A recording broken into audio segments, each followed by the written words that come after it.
behavioral hubs across the state. They would be hospitals or providers where people can find help. Manchester's fire chief worries what that could mean for safe stations. We've stepped up when the state hasn't.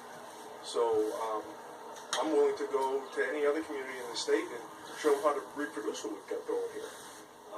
To go away from that, I think would be short-sighted. The community is going to have a lot to say in terms of what role safe stations plays, but clearly is playing a role, and we feel it will continue to play some role as we go into the future. The state plans to have those hubs running by January 1st. The state's only youth inpatient treatment center will soon open. The Executive Council approved a contract for a provider today. Governor Sununu says he's committed to putting the well-being of New Hampshire children first. That center is set to open in early November. New numbers are out showing a drop in deadly crashes in New Hampshire. The National Highway Traffic Safety Administration says there were 25% fewer deadly crashes in the state last year. In 2017, there were 102 deaths from motor vehicle crashes. That's down from 136 in 2016. This just in tonight, a driver is okay after his pickup truck went into a pond in Derry. Authorities say the driver hit a parked SUV on Backchester Road this evening.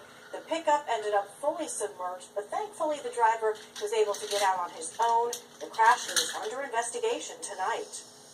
People in Merrimack are voicing their concerns over how the planned expansion of the Everett Turnpike will impact their priorities. WMUR's Siobhan Lopez is live along the highway with more.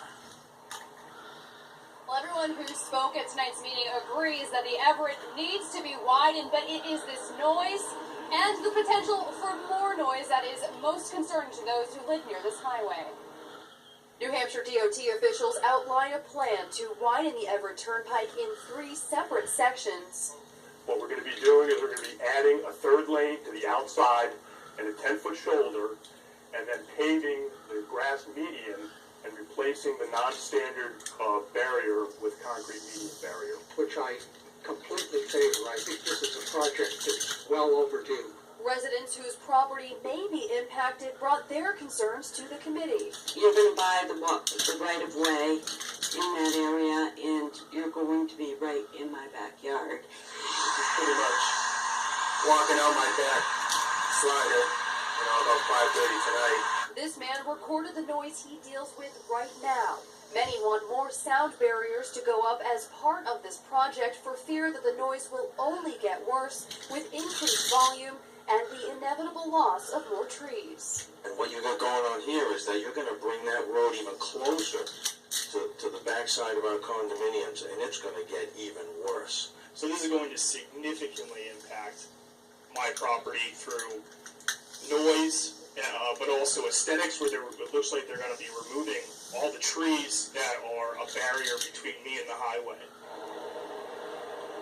Construction is expected to begin in 2021 and go until 2025. We're live in Bedford tonight. Siobhan Lopez, WMUR News 9. A traffic alert for drivers on Route 101 in Bedford. The DOT will start blasting tomorrow. Planned blasting will happen between 10 a.m. and 2 in the afternoon every day for about 2 weeks. This is being done to widen 101 from 2 lanes to 5 lanes in the area of Liberty Hill Road and Shaw Drive. Traffic will be stopped in both directions before, during, and after blasting.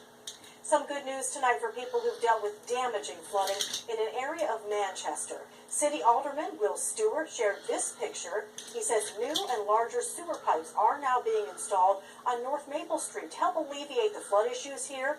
Flooding has been happening in several areas, but 4 houses in this particular spot have been hard hit since 2016. Tonight, hundreds of law professors have signed a letter urging the Senate to reject the confirmation of Brett Kavanaugh. It was shared in a New York Times op-ed and will be sent to the Senate tomorrow. This comes after President Trump appeared to mock one of Kavanaugh's sexual misconduct accusers. President Trump went on the attack. The president had previously called Dr. Christine Blasey Ford's claims credible. How did you get home? I don't remember. How'd you get there? I don't remember. Where is the place?